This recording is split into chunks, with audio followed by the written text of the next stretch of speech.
여러분 안녕하세요. 청담 역학사주TV를 운영하고 있는 청담입니다. 오늘은 신살에 대해서 한번 알아보도록 하겠습니다. 신살에 대해서는 뭐 굉장히 많은 그 이론들이 있고 또 신살은 굉장히 많습니다. 그런데 그렇게 그 많은 신살들을 다 기억하고 활용하기가 굉장히 쉽지 않습니다. 그래서 오늘부터 시작하는 신살에 관해서 여러분들이 그동안에 혼란스러웠던 여러 가지 복잡하고 많은 신살들을 어떻게 정리하고 또 어떤 신살들이 가장 많이 쓰이고 또 그 정도, 어느 정도의 신살들은 또 반드시 알아야 됩니다. 그래서 그런 신살들이 어떤 것인지에 대해서 차근차근 오늘부터 한번 알아보도록 하겠습니다. 일단, 신살에 대해서 일단 한번 여기서 정리되어 있는 신살들 한 번씩 들으시면은 아마 한 번만 들으면 뭐 큰 무리 없이 누구나 다 활용할 수 있을 만큼 아주 쉽고 논리적으로 제가 잘 정리를 했으니까 여러분들 저랑 같이 공부하면서 신살에 대해서 어느 정도의 정보를 획득하고 또 현장에서 활용할 수 있게 되기를 바랍니다. 자, 첫 번째, 신살이란 그럼 뭐냐? 신살 이렇게 얘기하는데 신살에 대해서 사람들이 굉장히 그 약간 거부감을 가지고 있어요. 특히 뭐 교회나 뭐 이 성당이나 이런 데 다니시는 분들은 신살이라고 하면 이게 글자상으로 귀신 신자를 쓰잖아요. 이렇게 귀신 신자를 쓰고 있기 때문에 이 부분에 대해서 이제 굉장히 거부감을 느낀다는 거죠. 이 귀신 신자 때문에. 그 귀신과 뭐 관련되는 걸 해서, 그분들이 이제 가지고 있는 그 종교하고 좀 배치되지 않느냐, 이런 거에서 굉장히 거부감을 느껴요. 그런데 이거는, 어떤 종교가 기독교, 서양 기독교나 뭐 다른 종교도 마찬가지지만은 그런, 특히 서양 기독교가 생기기 훨씬 전부터 신살이라는 개념과 신살이라는 말을 썼어요. 그렇기 때문에 너무 그런 거에 대해서 이제 거부감을 가지지 않으셔도 됩니다. 신살은 귀신하고 아무 관계가 없어요. 이거는 뭐 말은 귀신 신자 또는 뭐 정신 신자 이런 거 쓰고 죽일 살자를 썼는데 이것은 귀신과는 관계없는 어떤 기운이다. 기운, 그러니까 초자연적이고 비가시적인, 그러니까 우리가 어떤 일들을 당할 때 보면은 정말 믿을 수 없는 어떤 기적을 만날 때도 있고 또 믿을 수 없는 어떤 흉사를 당할 때도 있고 여러 가지 일이 있지 않습니까? 그러니까 일반적인 자연적인 현상이나 과학적인 현상으로 설명되지 않는 어떤 그 기운, 그런 것들을 신살이라고 하거든요. 그래서 신살에 대해서는 신살과 귀신은 전혀 관계없는 거니까 그런 것들에 대해서 거부감을 가지시면은 안 되겠습니다. 그거랑 전혀 관계 없으니까 그냥 편안한 마음으로 신살을 공부해 주시면 감사하겠습니다. 자, 그러면 신살에서 이제 구체적으로 우리가 한번 볼 때 신살이라는 게 뭐냐 했을 때 신살이라는 단어에서 이렇게 신살이 한문으로 되는데 여기서 신이라는 글자는 우리가 어떤 기운, 아까 좋은 기운과 나쁜 기운이 뭐 예를 들어 어떤 뭐 폐가라든가 또는 뭐 으슥한 뭐 그런 데 가면은 뭐 아주 뭐 우리가 느낄 때 어떤 기운을 느끼잖아요. 또는 뭐 어떤 분위기에 들어가면 살벌한 분위기라든가 또는 사람이 굉장히 기분이 좋아지는 어떤 분위기, 어떤 그런 그 기운을 받을 때가 있는데 그 기운에서 길한 기운, 어떤 기운에서 길한 기운을 신이라고 하고 흉한 기운을 살이라고 할 뿐입니다. 그러니까 신살은 합쳐서 어찌됐든 간에 귀신과는 관계없는 어떤 기운이다. 눈에 보이지 않고 비가시적이고 초자연적인 어떤 기운이다. 이렇게 이해를 하시면은 아무 무리가 없겠습니다. 그래서 이제 보통 이제 명리에서는 이제 간지, 60갑자, 간지의 조합으로 생기는 어떤 초자연적이고 비가시적인 기운이다. 이렇게 신살에 대해서 정리를 할 수가 있겠습니다. 그러면 신살은 보통 어느 정도냐 하면 신살이 대체적으로 이게 뭐 개수가 특정하게 뭐 몇 개다 확정을 지을 수가 없어요. 그런데 이제 대체적으로 신살을 다 조사를 해보면은 한 330개 정도의 신살이 있습니다. 330개. 그래서 근데 이 330개 신살을 다 적용해서 볼 수가 없어요. 그렇게 적용하면은 어떤 문제가 생기느냐 하면 길한 신살과 신살 중에 기란 신살과 또 흉한 신살이 겹치는 경우가 있어요. 같은 글자인데 같은 글자인데도 흉한 신살과 길한 신살이 함께 겹쳐져서 이 구조를 뭐 길하다고 해석해야 되는지 흉하다고 해석해야 되는지를 알 수가 없다는 것이죠. 그런 문제들도 있기 때문에 신살을 330개나 되는 걸 다 쓸 수도 없고 다 외울 수도 없고 다 알 수도 없어요. 그래서 활용하기가 어렵고 이 중에서 제가 활용할 수 있는 신살은 한 30에서 40개 정도가 되는 것 같아요. 주로 많이 쓰고 또 그 적중률이라든가 이런 면에서 굉장히 활용도가 높은 신살, 그런 신살이 한 30에서 40개 정도 된다. 이렇게 보고, 제가 오늘부터 설명하는 신살에 대해서는 주로 이 핵심적으로 많이 활용하는 3, 40개의 신살을 중심으로 설명을 드리고 또, 사주 명리를 하는 데 있어서 이 3, 40개 정도 되는 신살 정도만 알면은 그 이상 불편한 게 없습니다. 충분히 활용할 수 있는 그런 부분이고요. 그렇게 해서 이제 요걸 중심으로 공부를 하도록 한 3, 40개 신살, 핵심 신살 한 3, 40개를 추려서 그것을 중심으로 공부한다는 것을 미리 말씀을 드립니다. 그리고 이제 우리가 참고로 이제 알고 있어야 되는 게 이 신살은 우리 사주 명리는 동양에 생년월일시 동양에서 우리 동북아시아에서 사람이 태어나는 생년, 생월, 생일, 생시 이거를 가지고 어떤 인생사에서 기륭 화복을 예측하고 알아보는 그런 이제 그 하나의 운명학이죠. 운명학이고 미래학이고 부귀학이고 그러니까 명리를 보통 이제 운명학이라고도 하고 미래학이라고도 하고 또는 이제 세속의 부귀학이라고도 이렇게 표현을 합니다. 그 외에도 뭐 굉장히 다른 뭐 말을 많이 붙일 수가 있죠. 그런데 대체적으로 이제 명리라고 하면 그렇게 표현을 할 수 있는데 이 신사는 유래가 어디서 시작됐냐 하면은 고대 서양 점성술에서 일단 기원했다. 이렇게 일단 참고로 알고 계시는 게 좋습니다. 서양 점성술이라고 하면 이제 사실은 서양이 아니고 중동이죠. 중동. 서양 점성술이라기보다는 중동에서 지금의 말하면 이제 중동이죠. 중동인데, 중동에 있는 그 수메르 문명 있는 그 메소포타미아, 그러니까 지금의 그 바그다드, 이라크 수도인 바그다드 근처에 흐르는, 티그리스 유프라테스강 있거든요. 거기 있는 삼각주 지역을 이제 수메르 문명이 발상했는 지역으로 보는데, 대체적으로, 기원전 한 5,000년 이상 된 굉장히 오래된 문명이죠.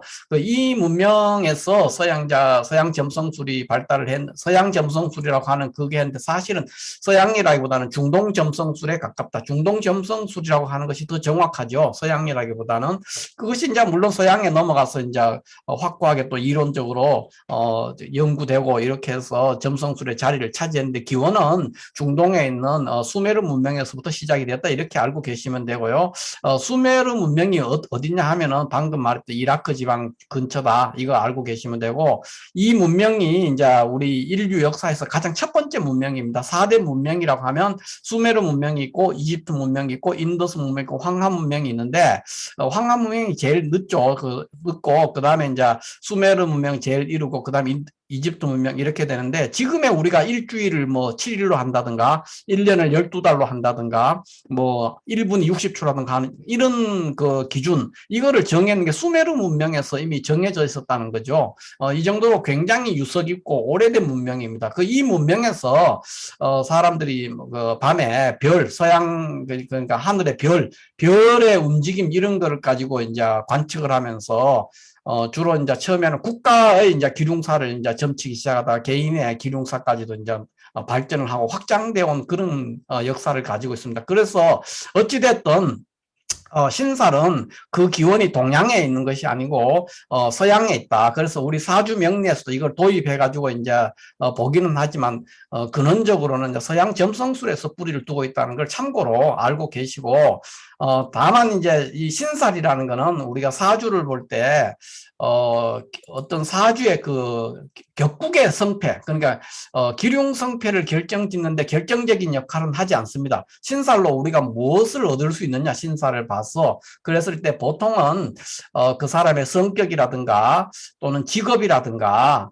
뭐 배우자 관계라든가 뭐 이런 정도의 그 상황들을 우리가 설명할 수 있지, 신사를 가지고 뭐 금년의 운이 어떻게 된다든가 뭐 이렇게까지 잘 보기는 쉽지가 않습니다. 그러니까 특정한 해에 특정한 운을 보는 거는 격국의 성패로 보는 것이 가장 정확하고 확실하고요.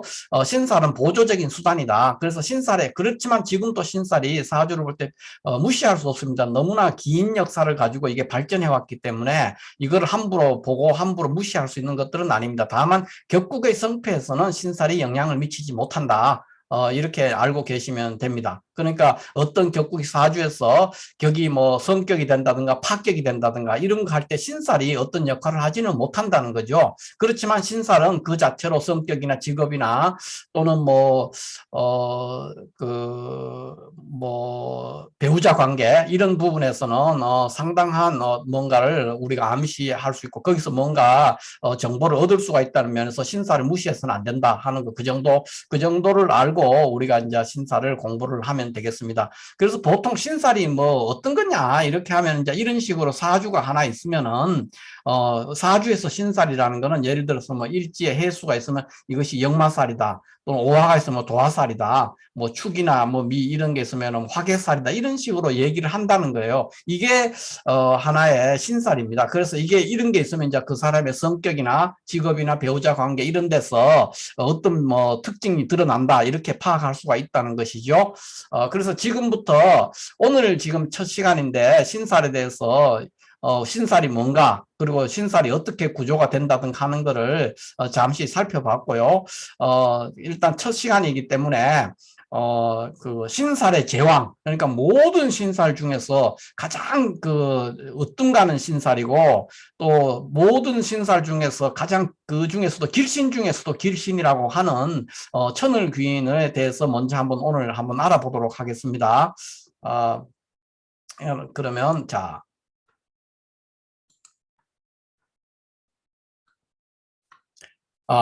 천을귀인이다 이렇게 했을 때 천을귀인을 한번 알아보겠습니다. 천을귀인이 보통 신살을 얘기할 때 모든 신살에 제일 으뜸가는 신살로 천을귀인을 사람들이 많이 꼽습니다. 이거는 그러니까 뭐 모든 이 명리를 하는 분은 물론이고 또 그 무속인들 이런 사람들도 이 천을귀인을 무시하지는 않아요. 그래서 또 천을귀인에 대해서는 웬만한 명리를 조금만 하시는 분들이면은 천을귀인에 대해서는 다들 아시고 계신다. 저는 이제 그렇게 보고 있습니다.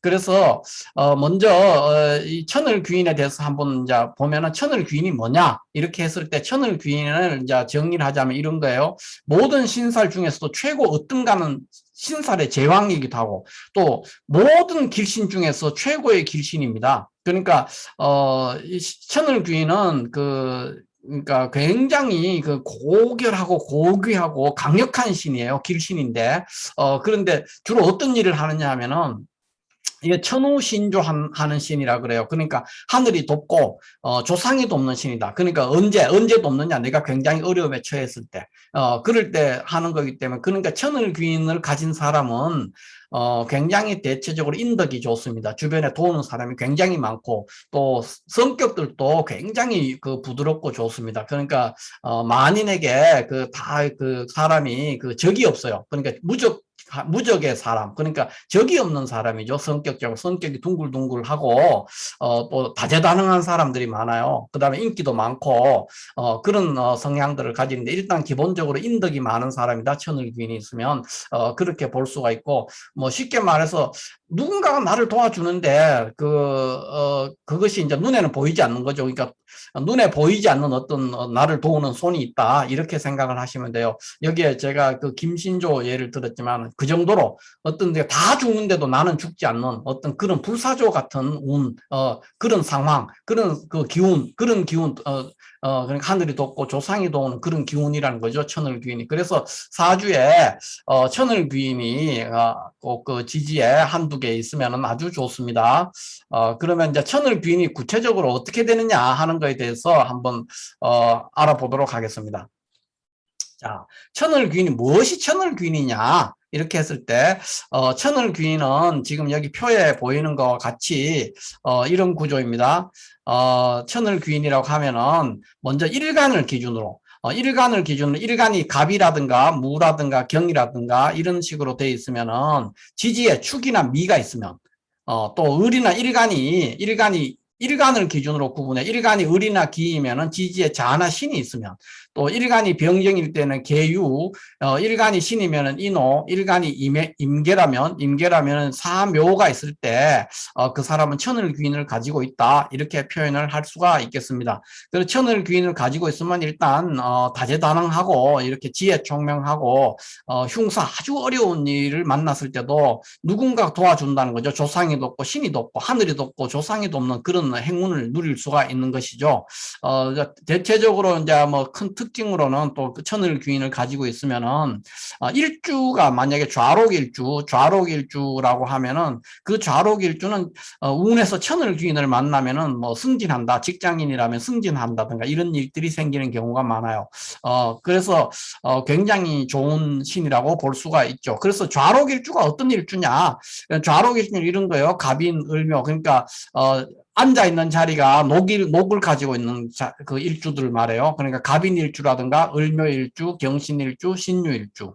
그다음에 병호, 정사, 무호, 임자, 계해 이런 하나, 둘, 셋, 넷, 다섯, 여섯, 일곱, 9개죠. 9개 일주. 이 9개 일주를 좌록일주라고 하는데 여기 보면 이제 다른 거는 좌록인데 뭐 병호라든가 정사라든가 무호라든가 임자라든가 계는 좌록이 아니에요. 좌록이 아니고 급제잖아. 녹이 아니고 급제잖아. 왕지에 있잖아. 뭐 이렇게 표현을 할 수가 있어요. 그렇지만 뭐 병일간이 병사라는 일주는 없거든요. 또 정이 정오라는 이런 일주도 없어요. 그렇기 때문에 왕지에 있지만 그거 녹이 아니고 왕지에 있지만 이것도 녹의 좌록일주로 이제 간주를 합니다. 그래서 이런 일주들은 이제 좌록일주고 이런 일주에 천을 귀인을 만나면은 이런 일주들이 천을 귀인을 만나면은 직장에 다니거나 이런 사람들은 승진할 수 있다는데 대체적으로 정사일주라든가 계일주는 정사일주나 계일주 같은 경우에 특히 유용하죠. 왜냐하면 정사일주가 이렇게 있으면은 여기에 그 천을 귀인이 해수가 될 수 있거든요. 해수나 유금이 될 수 있는데 예를 들어 해수가 들어오면은 사해충을 하면 이 충을 하지만은 충의 영향이 나타나지 않는다는 거죠. 그러니까 길하게 나타난다는 거죠. 이런 것들이 이렇게 해서 좌록일주들은 천을 귀인을 만데 다른 경우에는 좌록일주가 들어와서 충을 하는 경우는 잘 없어요. 계일주와 정사일주만 천을 귀인이 와서 충할 수 있는데 그럴 때 충을 해도 충으로 나타나지 않는다. 이렇게 이해하면 될 것 같고요. 나머지 일주들도 이제 좌록일주가 올 때는 다 괜찮아. 이런 일주들은 천을 귀인을 만나면 다 괜찮은 일주다. 이렇게 보고요. 또 천을 귀인이 허자로 있으면 굉장히 좋습니다. 지지에서 그냥 실제로 천을 귀인이 있는 것보다는 허자로 있으면 좋다는 거죠. 예를 들면 이런 거예요. 뭐, 그, 뭐, 예를 들면, 이런 사주 같으면은, 을은, 을목이라는 그 일간은 천을 귀인이 여기 자나 신이에요. 자나 신. 두 글자가 다 있어도, 여기는 두 글자가 다 있어도 되고, 이 둘 중에 하나만 있어도 천을 귀인이 있는 겁니다. 두 글자 다 있으면 더 좋고, 한 개만 있어도 굉장히 좋습니다. 그러면, 자, 천을 귀인이 허자로 있으면은, 더 좋다. 이렇게 하는 거, 허자로 어떻게 했냐 하면은, 여기, 예를 들면 이런 거, 해월, 을목. 그러니까 해월의 을목인 경우에는 을목일간이니까 천을균이 자수가 돼요.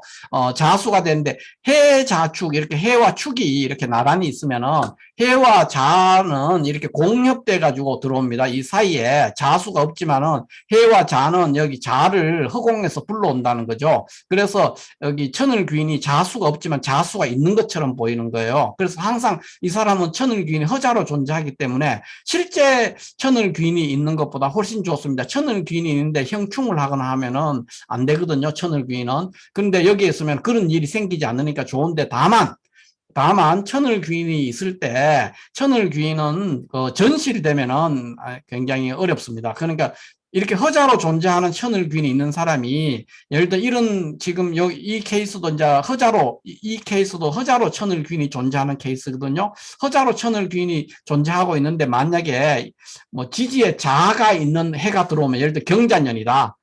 경자년이 온다 그러면 굉장히 어렵습니다. 그러니까 천을귀인이 허자로 있어야 되는데 실제로 나타나 버리면은 안 좋다는 거죠. 이런 건 이제 전실운이다. 천을귀인이 전실됐다 이렇게 말해요. 전실. 전실이라는 거는 이제 채울 전자라고 해서 이렇게 쓰죠. 그 채울 전자. 그러니까 실제 나타났다는 거예요. 전실이 허자로 있던 천을귀는 실제로 이렇게 운에서 와버리면 그런 해는 좋지 않은 운이 돼요. 왜냐? 항상 허자로 존재하고 있는데 또 왔으니까 좋지 않게 봅니다. 그 외에 천을귀는 어쨌든 그 허자로 존재하면 굉장히 좋다. 이렇게 파악을 하면 될 것 같고, 무엇이 천을귀인이냐 하면은 여기 있는 충미, 자신, 을기는 자신이고 병정은 해유고 신은 인호고 임계는 사묘다 이렇게 알고 있으면 되고요. 그러면 이제 여기에 오른쪽에 있는 예들을 한번 살펴보면서 무엇이 천을귀인인가를 한번 볼 수가 있죠. 여기 일간이 신이에요. 신이기 때문에 일간 기준으로 천을귀인이 착되면 신, 이런 사주라면은 인목이 여기는 인목이 신은 인이나 오가 있으면 천을귀인이거든요. 그렇기 때문에 이 케이스는 이 글자가 천을귀인이다 이렇게 보면 되고요. 그 다음에 여기에는 을목인데 이제 신이 을하고 기는 자나 신이 있으면은 천을귀인이니까 이런 경우를 이제 천을귀인이 있다 이렇게 표현을 합니다. 그 다음에 병이나 자, 요 경우는 임이죠. 임은 사나 묘이기 때문에 이게 이제 월지의 사화니 이게 천을귀인이죠. 그 다음에 여기는 갑인데 축이나 미니까 이것들이 이 글자 축과 미가 천을귀인이 돼요. 그 다음 이런 경우에는 개수니까 임계는 사묘라 그랬어요. 사묘. 그러니까 사묘. 자, 임계는 사묘인데 사묘가 없어요. 그런데 그렇죠. 사묘죠. 그러면 이럴 때는 이제 천을귀인이 보이지 않죠. 그런데 이런 경우는 천을귀인이 있다고 해요. 을목인데 여기에 자나 신이 천을귀인인데 여기에 있죠. 그리고 요거는 여기도 허자로 있나요? 자, 한번 보자고요. 자, 사가 사묘 어, 축 여기는 없네요. 그렇죠. 그리고 여기는 이제 천을귀인이 존재하는, 허자로 존재하는 그런 케이스가 되겠습니다. 그 임이나 개는 사나 묘가 있으면은, 천을귀인인데, 없죠. 천을귀인이 되려면은, 공협이 돼가 많이 허자로 있었는데, 사나 묘는 없고, 요 케이스는, 사나 묘는 없고, 허자로 존재해야 되는데, 허자로 존재하려면은, 여기에도 존재할 수 없고 여기에도 해와 미 그다음에 오와 해 다 없죠. 그러니까 이런 건 없어요. 없고 이제 없네요. 그래서 나머지들은 다 천을귀인이 이렇게 존재하는 그런 사주다 이렇게 이제 얘기를 해볼 수가 있겠습니다. 그렇게 해서 이제 우리가 지금까지 신살이 무엇인가에서부터 시작해가지고 천을귀인까지 해서 오늘 첫 번째 신살에 대해서 이제 공부를 한번 해봤어요. 그래서 이제 다시 우리가 돌아와서 보면은 다시 한번 정리를 해본다면 신살이라는 것은 어떤 기운을 흉한 기운이라든가 길한 기운 어떤 기운을 말하지 귀신과는 전혀 관계가 없다는 거.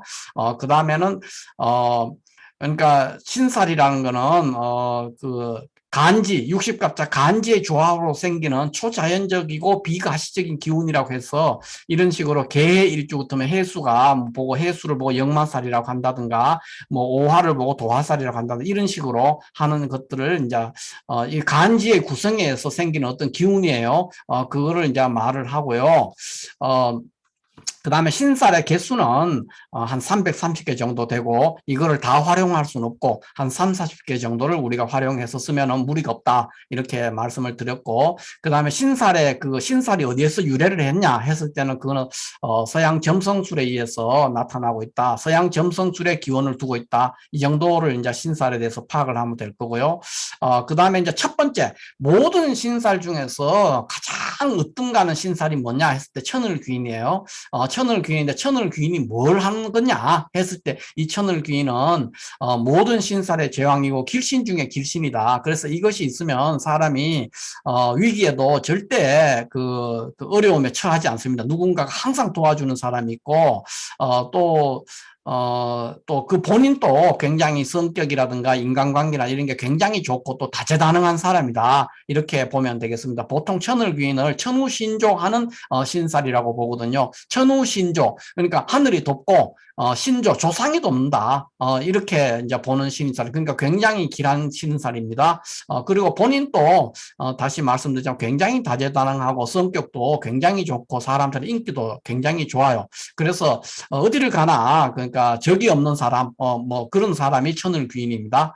천을귀인을 가진 사람이라고 볼 수 있죠. 그리고 천을귀인은 반드시 이렇게 천을귀인이 무엇이 천을귀인이냐 했을 때 일간이 갑이나 무나 경이면 일지에 지지 어딘가에 축이나 미가 있고 또 을이나 기라면은 지지 어딘가에 자나 신, 병이나 정이 있다면은 일간이 병이나 정이라면은 지지 어딘가에 아무데나 있어도 돼요. 해나 유가 있고 일간이 신이라면 지지 어딘가에 인이나 오가 있고 일간이 임이나 계라면 지지 어딘가에 사나 묘가 있으면 다 천을귀인을 가진 사주가 됩니다. 그러니까 이 중에 두 글자가 다 있어도 좋고 한 글자만 있어도 됩니다. 그래서 천을귀인은 이 글자에 두 개 있으면 더 좋죠. 그런데 하나만 있어도 천을귀인이 있다고 보고 일반적인 천을귀인에 있는 것을 논할 수가 있다. 이렇게 보고 천을귀인의 뜻은 여기 말했던 이런 것들인데 천을귀인은 그 존재하는 방식이 실제 이렇게 존재하는 뭐 임계사명에서 이렇게 사화가 있다든가 간무경에서 충미 이렇게 있는 것보다도 허자로 그러니까 이런 케이스처럼 허자로 존재하는 걸 더욱 귀하게 봐요. 왜냐하면 허자는 웬만해서 깨지지 않거든요. 극대거나 형충당하지 않기 때문에 이렇게 허자로 당기면 좋은데 다만 허자로 천을귀인이 있을 때는 전실돼서 그러니까 운에서 그 천을귀인의 운이 들어올 때는 흉하다 이렇게 보면은 되겠습니다. 지금까지 신살이란 무엇인가 에서부터 신살이 유래 뭐 또 신살의 개수가 얼마나 되고 그 다음에 신살이 뭐 어떤 특징을 나타낸다든가 그런 것들을 대체적으로 알아봤고요. 그 다음에 신살 중에서 가장 으뜸가는 첫 번째 신살인 천을귀인에 대해서 오늘 한번 알아봤습니다.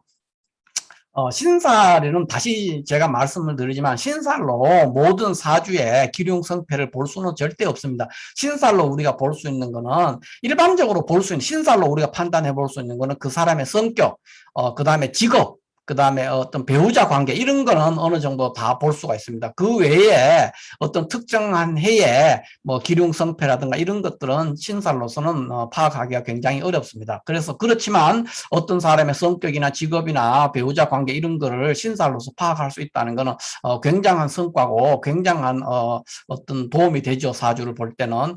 그래서 그 정도를 알고 한 3, 40개 정도는 되는 신살을 열심히 공부해서 파악하면은 누구든지 신살을 잘 활용할 수 있고 또 웬만한 사주에서 그 사람의 성격이나 직업 이런 거를 파악해 볼 수가 있겠습니다. 그래서 오늘은 신살이란 무엇인가와 함께 첫 번째 신살 가장 귀한 길신인 천을귀인에 대해서 한번 알아봤습니다. 감사합니다. 신살에 대해서 신살이란 무엇인가와 천을귀인에 대해서 오늘 여기서 마치기로 하고요. 다음 시간에 또 뵙겠습니다. 감사합니다.